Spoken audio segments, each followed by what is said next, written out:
All boxers get knocked down at one time or another, but what separates the legends from the rest is how often they get up and fight back. From the time his father taught him how to box, Freddie Roach has proven that no matter how many times he was down, he always got back up stronger than before. His tenacity led him to 40 professional victories as a fighter, over 20 world titles as a trainer, and induction into the World Boxing Hall of Fame. But before he became a 7-time Trainer of the Year, did you know he studied to be an arborist before becoming a professional boxer? Was given the nickname Irish Freddie Roach to draw more interest to his fights, even though he wasn't Irish. Worked as a telemarketer under the pseudonym Joe Davis. Tonight, we'll learn what makes this undeniable icon who he is. A man who once said, "My answer to almost anything was to fight." Please welcome Freddie Roach.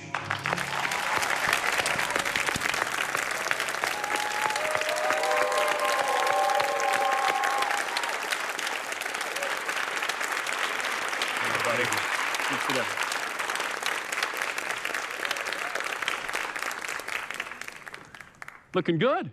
They helped out. They helped out back there? Very much.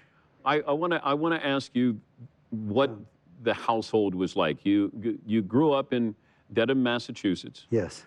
What was the environment like in the household? The fists ruled the house. My dad ran the house. My mom's job was from the front door in. His was from the front door out. And I remember him saying that quite a bit of times. What did that mean? When he got home, the beds were made and the house was clean, and my mother was in charge of taking care of all the kids while we're at school and so forth. And my dad was in charge of everything outside of bringing in the money to pay rent and so forth. And he was a very strict person. And, you know, if he did something wrong and my mother told my dad that, you know, Freddie did this or Pepper did this, we'd pay for it. How? He would hit us. He didn't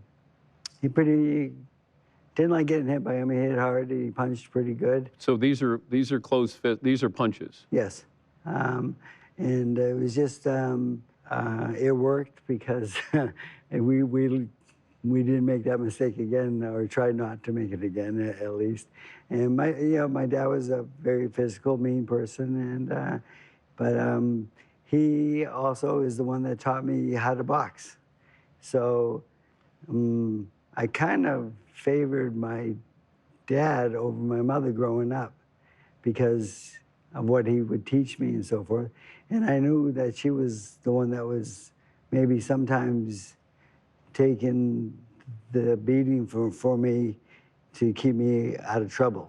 So there's domestic violence going on at home. 100%, yes. And I remember one day my mother walked downstairs and she has a couple black eyes, and I said, you're one tough person. And I kind of just laughed at her and I walked away. And that she always, I just always felt really bad for saying that after I did say that. And in my job in life from that point, I thought it was to take care of her. How important was love from your mom? My mom was really important. My mom, she's the only one that really held the family together, and she stuck up for us a lot. She was good to us, and I didn't realize that till later on in life. And then I made a vow one day that whatever she wants, she can have, and she took advantage of it. So, do you have a specific story of how mom's love affected you, or how important it was when you were growing up? My mother didn't leave the family until my youngest brother was 18. She wanted all of us to be grown up and able to function on our own. So when my youngest brother became 18, then she left. She finally left. And I said, you know, like, why didn't she leave so, like, earlier? Like, you know, and thinking, but then she told me the story of why she stayed. And she wanted to protect us and be a mom like she's supposed to be. At what point could you stand up to your dad and keep him from doing this to your mom? My oldest brother stepped in one time and tried to break it up, and try to help her. And my dad showed us all not that that wasn't the right thing to do. And he was thrown out of the house at 15. And he had to quit school and got a job. And he became a very successful person, but he did well on his own. But it was no help of my father. That didn't help him at all. Where did his anger come from? I think he was frustrated because he was an unsuccessful fighter.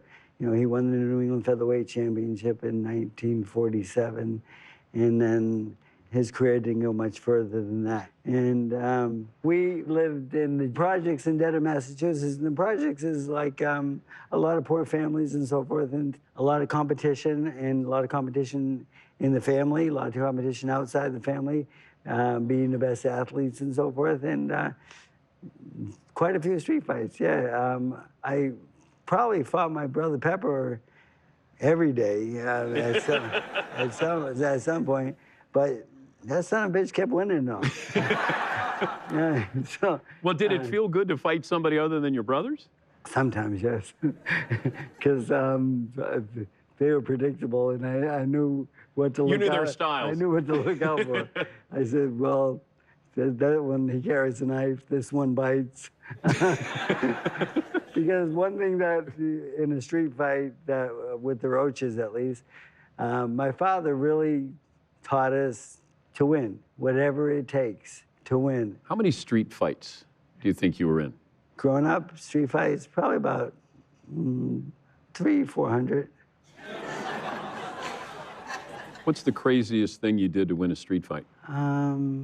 These three guys cut me off in front, and then the car in back, and then I jumped out, and three guys jumped out, and I just said to myself, I better do something here before they kill me, because I think they were trying to kill me, because it was just a real bad beating.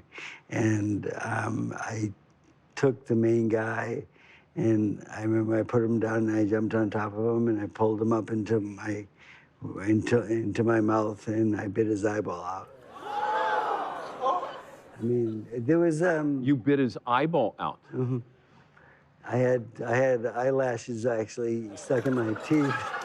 You know, and the thing is, it was like, no, I really think that I said that I better do something drastic here, because otherwise I'm not going to make it. I mean, it was a real hard fight. What did the other two do once you saw that? They got in their car and left. Yeah.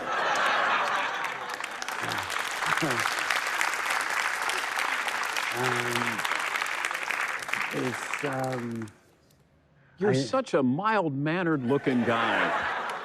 You know, it's funny because, like, I think I pretty much have lost my mean streak, and I'm really happy about that, because I'm not a mean person anymore at all, and I try to get along with everybody. But the thing is, one thing we all had was we all had the killer instinct, and that's probably one thing that in boxing most people need, to have that killer instinct to be the best at what they do. School important in the household? No, a D was passing, and So if you got a D, that was okay? That was okay, yeah. When did you realize how big boxing was going to be in your life, the importance of boxing in your life? Probably about 16 is when I really started to enjoy the sport and started to really like what I was doing, to getting ready for fights, training, and so forth. So, and then I became the best fighter in the house at that point, and that's when I really started to really love the game. 1976 Olympic team, you're an alternate. Yes. You got Michael, Leon Spinks, Sugar Ray, Leonard. That's pretty heady stuff there. That was a really good Olympic team. It was very good. But how proud were you to be the alternate? I was very proud to be on, you know, just an alternate on the team, and we got to fight in a tournament up there with the Canadians to get everything like in sync, so everything was run correctly, and then we're of course sparring partners for the A team, the #1 team, and we helped them get ready for the Olympics, and we did quite well in that Olympic, and It's funny because most of the alternates on the team right there, it wasn't because weren't good enough though, but we weren't actually old enough either because we were only 16 at that time. And as an Olympian, you have to be at least 17 to be a boxer at the Olympics. So, but it was a great experience. Shortly after that, you turned pro. Yes. What do you remember about turning pro? Being really nervous, like, you know, it's just like, it was something like, it was different. You know, this is the first time I'm gonna get paid. How much you get paid first fight? 6 rounds, $90. Yeah, I remember I get paid in $1 bills. Yeah. It was $91 bills? $91 bills, yes. And then I had to give my trainer 10%. Your trainer got $9. Yes. I didn't want to give it to him either. I thought I kind of thought he'd let me ride, you know. No. So your father's in your corner for a few fights. Up to my 4th pro fight, my dad took me to Las Vegas to find a new trainer. And then Eddie Futch. And we found Eddie Futch. What did Eddie Futch teach you? Eddie was a great teacher. He's really taught me how to be a better boxer and a better technician, better defense. Eddie was all around very good trainer. His knowledge of the game was really high. I mean, and he had been around some great boxers. Yes, he has like 22, 23 world champions. Frazier, Spinks. Yes. He'd been around a lot of great fighters. Yes. He was better for me because I was kind of stuck in my ways about how I would fight. But you're 24-1 and thinking about a world title here. At that time, yes. Yeah.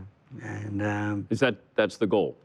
The goal was the world title, yes. And Mario Chavez? Oh yeah. You need this to get to that world title. Yes. This is a stepping stone to the world title. Yes. In Manila, working this bout, that's Freddie Babyface Roach in the blue trunks, Mario Chavez in the red.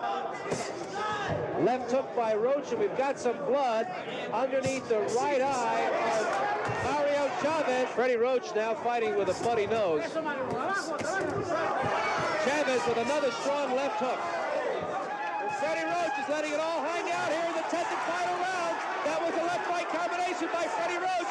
Roach with a left and a right. A right uppercut by Roach. We're halfway through the last round.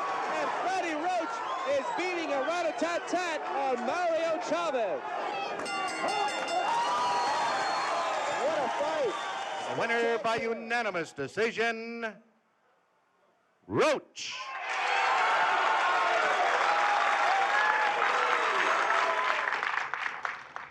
Broke your hand in that fight? Yes. You never the same after that?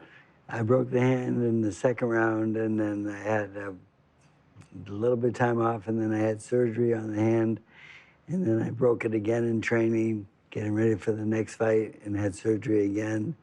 The right hand never came back. So the title chances are over. Yeah, the title chances were over at the time. But you become a journeyman after that. You become the opponent for somebody who's going to get a title shot. Yes. How tough is that to know that you're now the opponent? Very difficult, tough to swallow. You know, everyone's goal is to win a world title.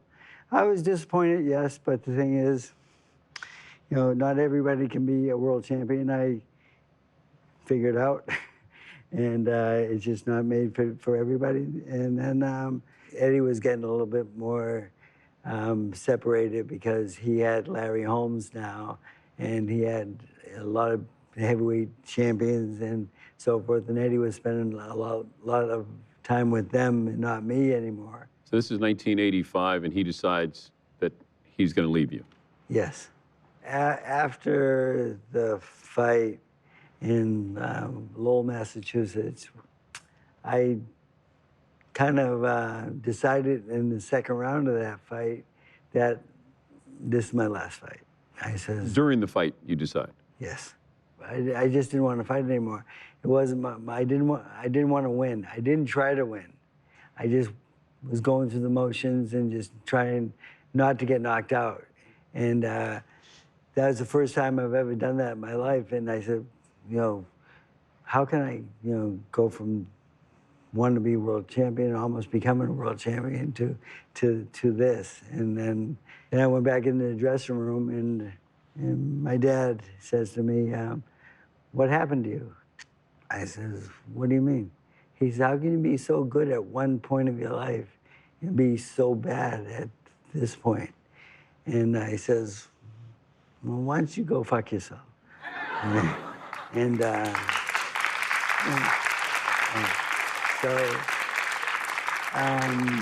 that was it? You say that, and then you walk out the door, and that's it? yeah. So then I retired, and then I kind of just messed around for about a year, and I think I spent all my money. So you finish your boxing career. You go to Las Vegas. Yeah. And you're going to be a telemarketer. And you have a different name than Freddie Roach. Yes. Joe Davis. So you're Joe Davis, the telemarketer. Yeah. What are you selling? Pens, key tags, baseball hats, advertisement items. So, like, if you're an insurance company, I would sell you key tags and pens. If you're a construction company, I would sell you coffee mugs and baseball hats, and with your logo on them in bold print. Is this your sales pitch right here, the bold print?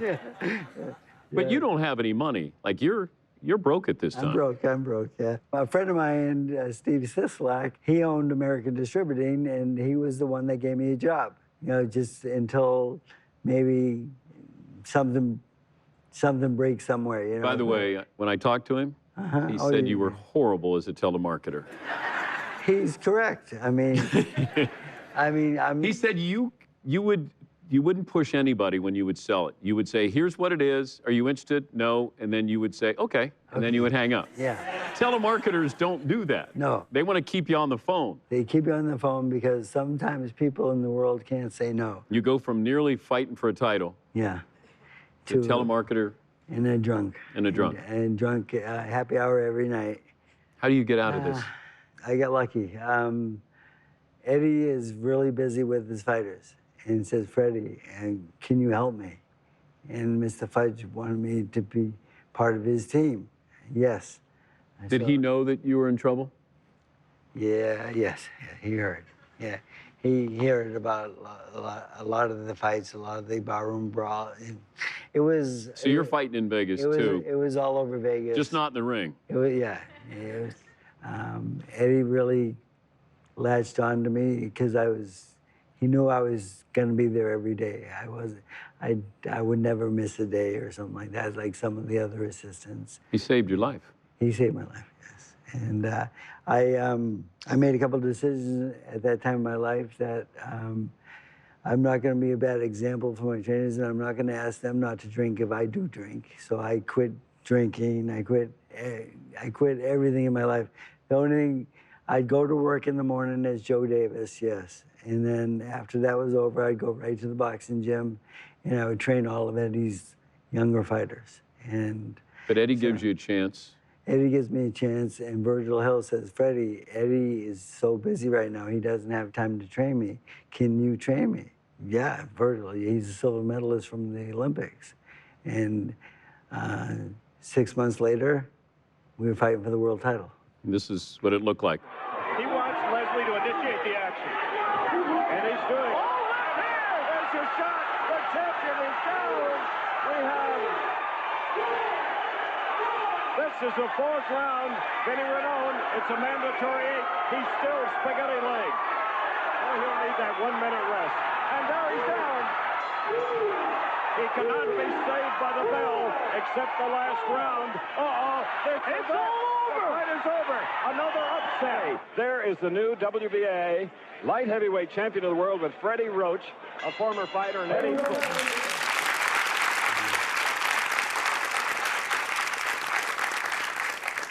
You got your world title.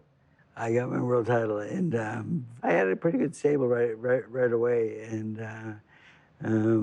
Virgil and Marlon, and they're both two of my world champions, but we're all under the umbrella of Eddie Futch, so because Eddie was the mastermind behind everything.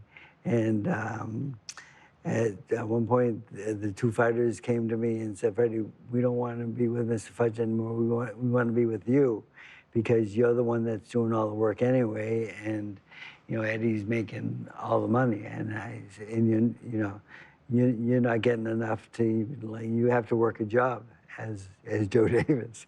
And I said, well, it's okay because I'm paying my dues right now. And I said, it's okay, but they both chose to leave Eddie, and I went to Mr. Futch. I said, hey, Mr. Futch, these two fighters want me to train them. Is that okay? And he says, no. And I said, well, Virgil's got a fight coming up pretty soon. I've been training him for like the last 6 months, getting him ready for this big fight. And Marlon has a fight right after that and so forth. And I said, I don't think it's right for me to leave these guys right in the middle of training camp. Because then he asked me, he said, no, let them go and just walk away. And I said, Mr. Futch, I think that would be the wrong thing to do. He says, if you're not with me, they can't have you. So What'd you do? I chose to go with the fighters because I felt it was wrong to let them, leave them alone in the middle of training camp and not to have someone guide them along the way. And what did that do to your relationship with Eddie? It ruined it. Eddie was really, really mad at me for a couple of years. And then finally one day in the gym, I walk up to him and I said, Mr. Futch, I said, I'm sorry for everything that happens and the things I did wrong and so forth. I learned all my lessons from you. And he says, Freddie, don't worry about it. He says, everything's okay. Me and you are fine. And I thanked him, and it was nice to have him back as a friend. And the next day I went and I said, Mr. Futch, I said, we're fighting a guy with this type of style. Which way do you think we should fight him? And he looked at me kind of funny and said, this is kind of quick, Freddie. I said, yeah. I said, I know, but I said, I wanted to ask you yesterday, but I thought it was maybe a little bit too early. So Yeah. it worked out well. Shortly after this, your father passed away in 1992. How did you find out? I was in Ireland. I get the call. The guy who ends up having to tell me was a friend of mine and knows me pretty well. And I felt bad for him having to tell me this, but it was bad. He said, Freddie, I have some bad news, and your father's passed away. And I was somewhat sad for a little while, just laying in bed thinking about it. And Still your dad. Still my dad. And I said, he might be better off where he is now, because he kind of, to me, he kind of gave up on life, and he didn't want to live anymore. But I wish I didn't tell my dad to go fuck himself. But, if there is a heaven or a hell, I hope I run into him again. But we'll see.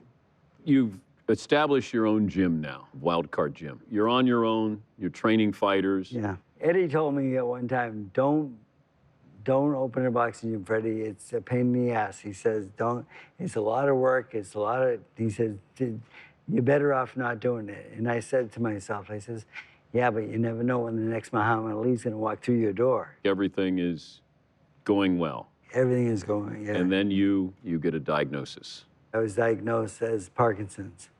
And what did you know about it? Not much. I mean, I just said, I don't produce enough dopamine. Why? I don't know. If I was in an uncomfortable position, or like if I was like nervous about something, or maybe nervous about a fight coming up, or a big, opponent that watching tapes on them, I would have tremors, and I would go to sleep with the tremor, and I would wake up with the tremor. At that time, Parkinson's was kind of a newer disease that they really didn't know much about. And they still don't know a lot about it, but they're getting better and better, of course. Muhammad Ali comes to your gym. Mm-hmm. And you know that he has Parkinson's. Yes. Did you guys compare notes on Parkinson's? A little bit, yes. I'm sitting there by myself in the morning, and Ali walks in and says, can I work out here? Yeah? I says, the dressing room's right there. And, okay. And he went in, and then he come out, and they put his bag gloves on, and he went after the biggest bag in the gym.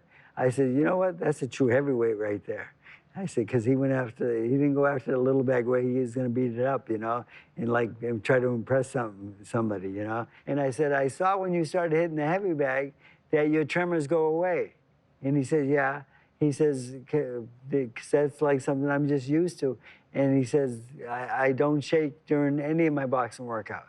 And I says, when I do mitts with my fighters, I don't shake either. I says, when I'm doing mitts and catching punches, I'm fine, you know. But I said, but as soon as I stop, the tremors will come back.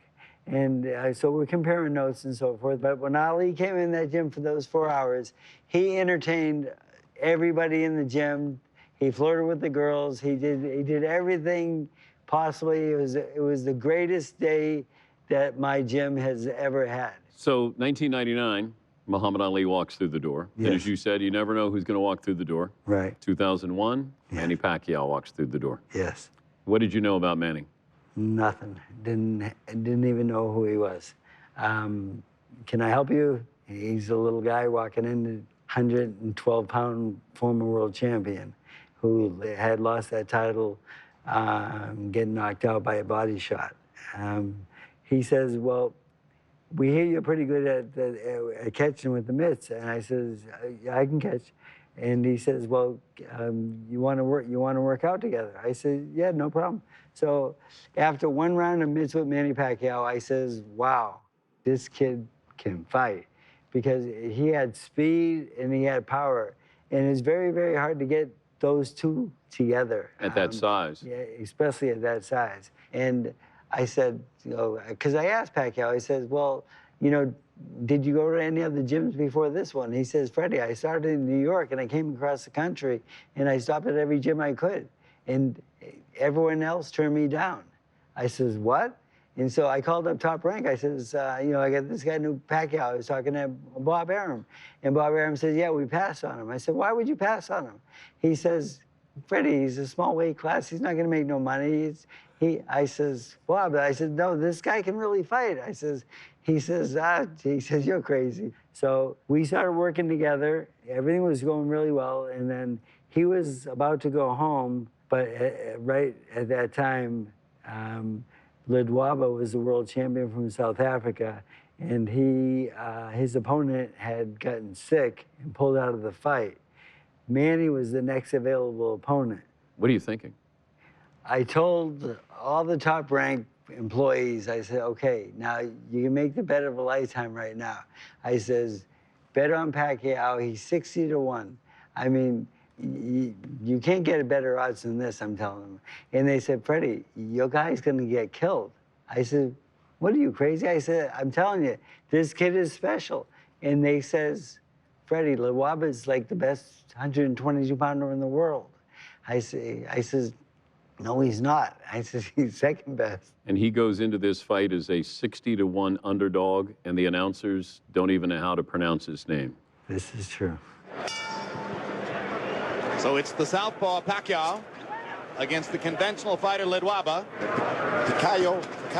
Say Pacquiao. Pacquiao should fight here. He shouldn't try to get into a boxing match with this master boxer from South Africa. He took this fight on only 2 weeks' notice, only came here to America 10 days ago, and he is banging Ledwaba right now. I want you to start using your feints and your head movement. Okay. All right? Just like in the locker room. You hear me? Okay. Almost a resignation in the eyes of Ledwaba. Yeah, and Joe Cortez has seen enough. That's a TKO victory for the very impressive Manny Pacquiao. I had never seen him. I frankly had never heard of him. But I've seen and heard of him now. And you want to see him again. I want to see him again. I do too.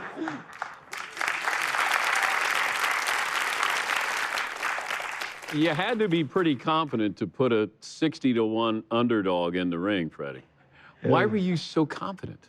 When Pacquiao came there and when we were hitting the mitts and with the speed and the power, like together like that with such a small person, I says, this kid is really special. Manny Pacquiao was my next Muhammad Ali for sure. A couple of years later, Mike Tyson walks through the door. Yeah. What are you thinking then? Because Mike needs a resurgence here. Mike needs something. He needs help. He needs help. But what did he say to you when he came in? You know, he said to me, he said, I heard that you're really a good trainer and so forth. He needs help with his right hook, Yes, right?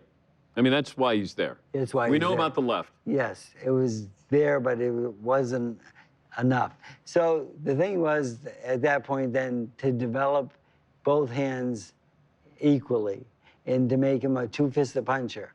And so we just went with numbers and numbers and numbers, because I had a philosophy at the time that, well, the only thing is he's better with his left than the right because he uses it more. And it's all about usage. And if he uses them the same, he would get better and better and better. So in the gym, we did that a lot. But then at dinner time, I'd go home with him, and I would make him eat his food with his left hand. I mean, his right hand. I would make him cut his meat and eat his food with his right hand, because that's what Eddie Futch did with me at one time. And I said, and he slowly, both hands became coordinated enough to be equal. And now he's a two-fisted puncher. He says, I'm ready for the fight, Freddie. Don't worry about it. I said, you gonna win? He says, of course I'm gonna win. Tyson versus Etienne. Let's watch. And the referee, Bill Clancy, able to separate the two.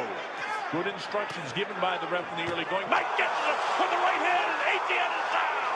He was really nailed with a Futch right hand. It's up to 5 and 6. He's not going to make it. It's 7, 8, 9, and 10. He knocks him out in the first round with a Futch right hand.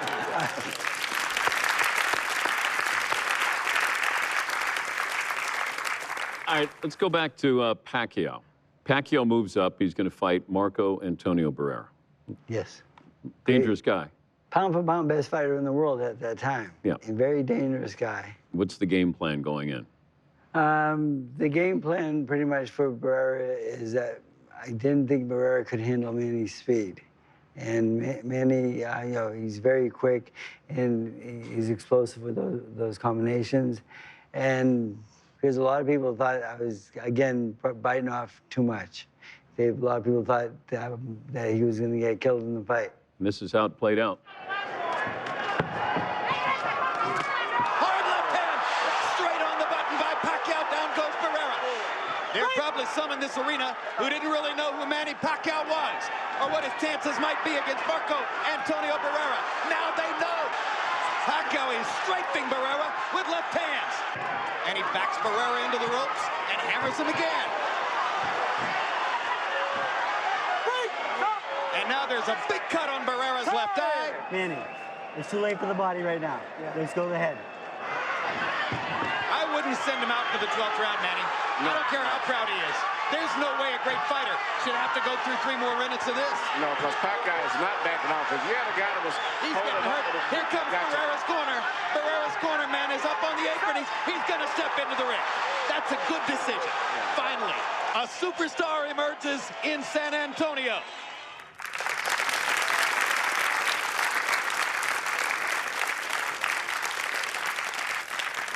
So Manny becomes a star. This makes him a star. This is the fight that made him a star, yes. And made you trainer of the year. Yes. Being trainer of the year, it works really, really well if your fighter becomes fighter of the year.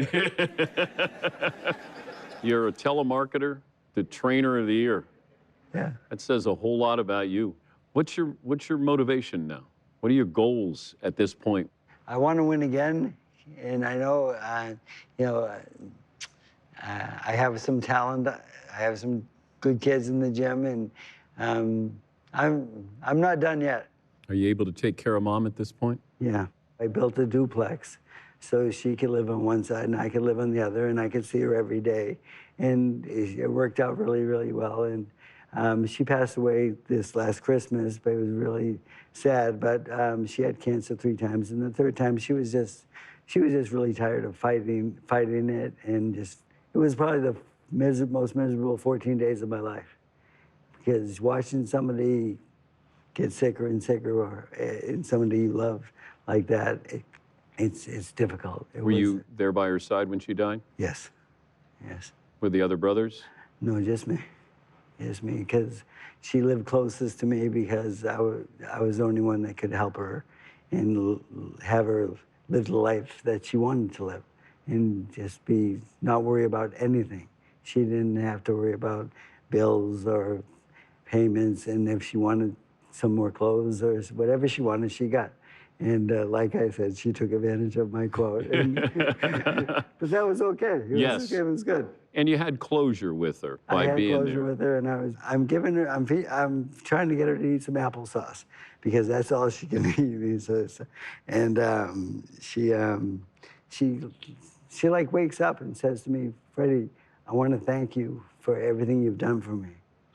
And I says, where did that come from? Like, you know, and I made me a little bit sad, so I just kind of walked out of the room and I started to cry. I said, and then I went back in, and then when I went back in, she had passed away. That's the last thing she said. Oh, man. And it was just, it was difficult. What did that mean to hear that? Yeah, like I really knew that she always knew that I loved her and that I cared for her, and yeah, it was right. I think I was the one that needed to be there, because I could help her the best. You're a good son, Freddie. You're a good son. Maneuvering starts here. You're training De La Hoya in 2007. De La Hoya is going to fight Mayweather. You already know Floyd. You've known Floyd since he was 5 years old. Correct. But now you're training Golden Boy going against Floyd. Yes. So what are you thinking about this fight? It's a very difficult fight, but the thing is to beat Floyd, for Oscar to beat Floyd, he had to really cut the ring off and set him up and keep his back to the ropes and use his vicious jab. He's got a great jab because he's left-handed, and he leads with his power hand, and that weapon was really great. In the 7th round, he starts following Floyd a little bit, and when he's following Floyd, he was a little bit behind him, so the jab was just a little bit shy and wasn't landing anymore. And Floyd was taking the counter shots and landing combinations. And they gave Mayweather credit for that in the broadcast, but it was Oscar who wasn't cutting the ring off like he was supposed to, like he did in the early rounds. He trusted you early and didn't trust you late. After the fight, he told me, Freddie, I would have never lost with you in my corner. He said, you're the best trainer I've ever had. Thank you for everything. And the next day, I read in the newspaper I was fired. So he knew how to make me feel good, because I felt good for a moment. But you read that you've been fired? Yes. But, you know, somebody's got to take the blame in boxing, and usually it's the trainer. So I've been fired many times in my life. And sometimes, like, recently I had a fighter win the world title, and I got fired after he won the title. I says, well, this usually doesn't happen. But it's the sport you signed up for. It's the sport I signed up for. So now Pacquiao is then going to move up, and he's going to face De La Hoya. Yes. So that has to be a little bit of sweet revenge for you. No, not at first. I thought at first Pacquiao was too small. Did you try to stop it? No, but the government of his country did. His country did try to stop that fight from happening. Why? Because the weight difference and the size difference. Oh, they were concerned of his safety. Yes. Yes. But the reason that fight happened is because when I was training Oscar, a couple sparring partners were supposed to be coming in from Philadelphia, and they were late, and I needed sparring really badly. And there's a 106-pound world champion that was training at the same gym as us, Calderon, and he told me, Freddie, I can give you a couple rounds. Okay, let's go to work. Calderon gives him a beating for the first day of sparring, and I said, Oscar, I said, what's wrong? He says, well, he says he's small and he's a southpaw and he's really quick, Freddie. I said, okay. I says, okay. So then we sparred like another day, and the sparring partners don't come yet. So then the 3rd day of sparring, I said, okay, Oscar, go out there and hit this little guy as hard as you can just one time for me and show him who the boss is. And he couldn't do it. So then after Bob Arum had just called me up and asked me if we wanted to fight Oscar with Pacquiao, and I said, no, he's too big, and I hung the phone up.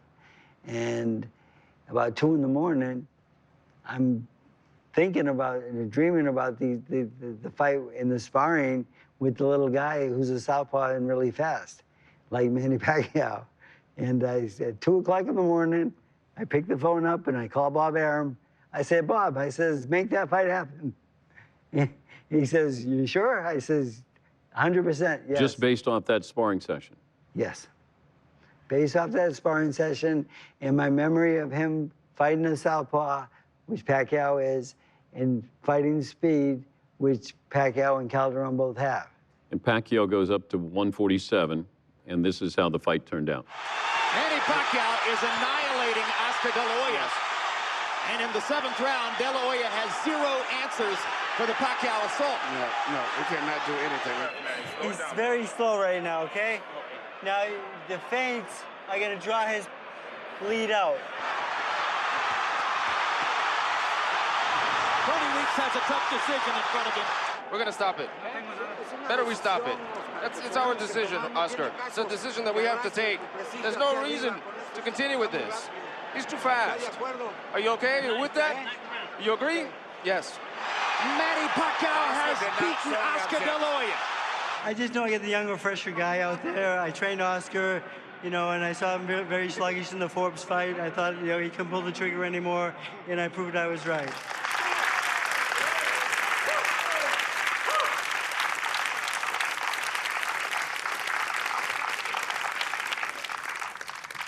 Getting fired doesn't feel so bad now after that. But a credit to you, though, for something so small to understand, you know what? He can't answer to my guy. And taking that chance says a lot about your intuition. That fight was just like, everything really went really perfect for him. We had a great training camp. We had great sparring. Take some credit here, Freddie. You deserve it. That was...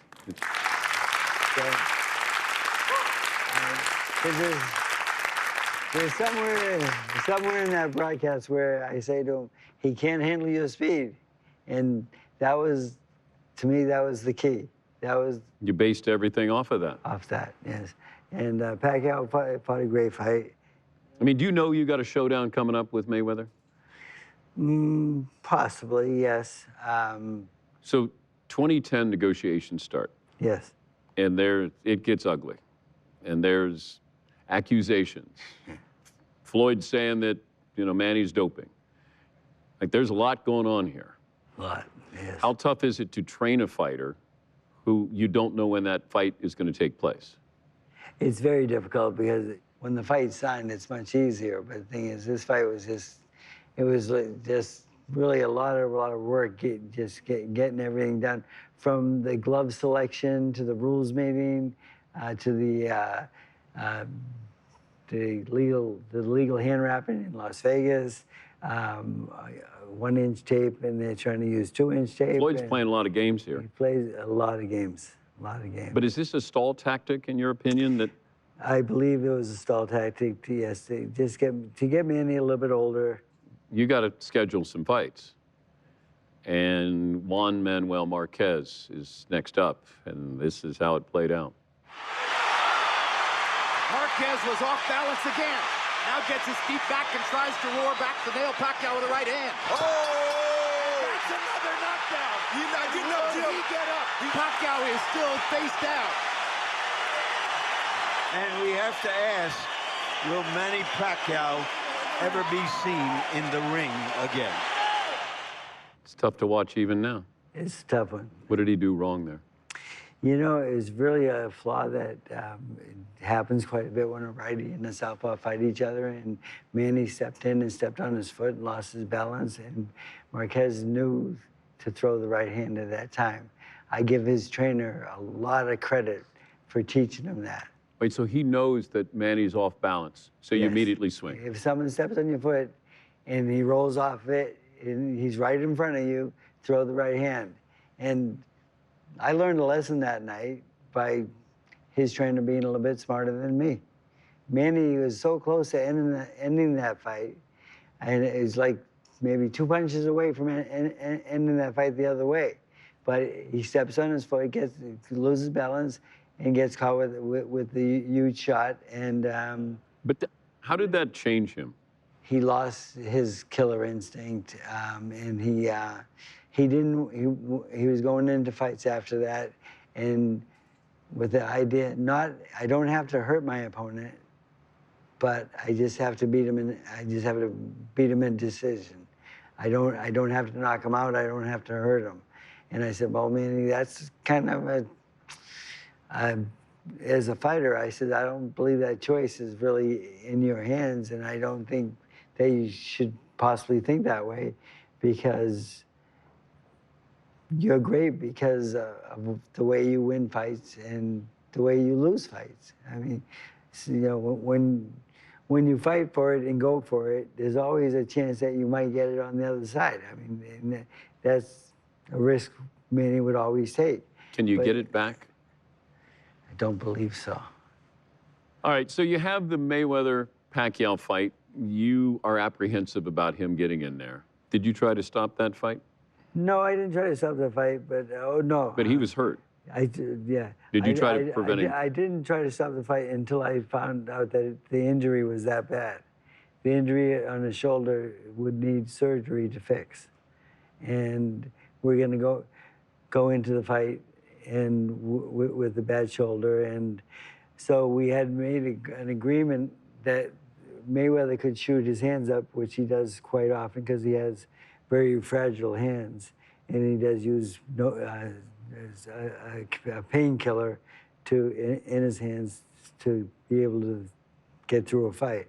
And we had Manny could get a painkiller for his shoulder. So, but the night of the fight, he was allowed to use it, and we weren't. Did Mayweather's camp know that he had an injured shoulder? Yes. There was so much money at stake there, Freddie. There was a lot of money at stake, but... That's why it wasn't going to get canceled. Yes, but... How tough was it to send an inferior fighter in there, or a guy who wasn't 100%? Very, very difficult. I still feel bad about letting that fight go because, but I wasn't powerful enough to stop that fight from happening. The big promoters and so much money. The payday was tremendous. I mean, but, I don't do this for the money though. I just do it for I love the sport, and I didn't think Pacquiao was capable of fighting his best fight one-handed. How is your corner different with what you would normally have if Manny was healthy?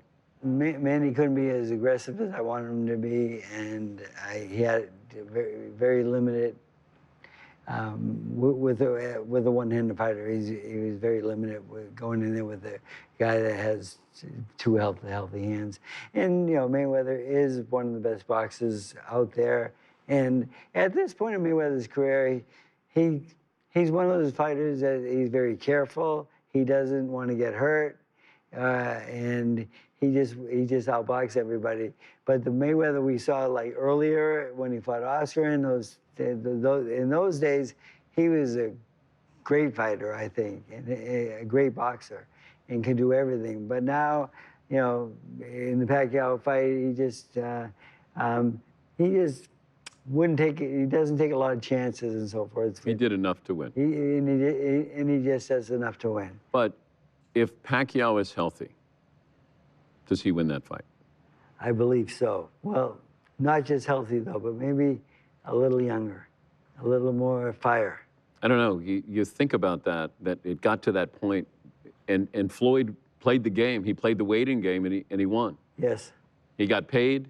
He got Pacquiao at an age where he knew that his punches weren't going to hurt him. Yes. He could avoid him. He could avoid him. And it was an older fighter. It was. And when Pacquiao fought his last fight in Australia, after the fight, I said, Manny, I said, you know what?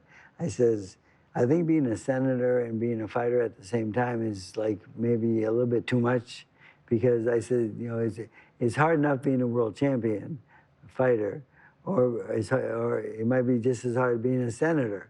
But I says, I think that you should strongly think about giving one of those up for now and choose the one that you like best.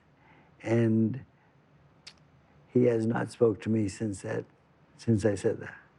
So I think I really pissed him off but I was just trying to give him advice. And I thought it was good advice because it's true.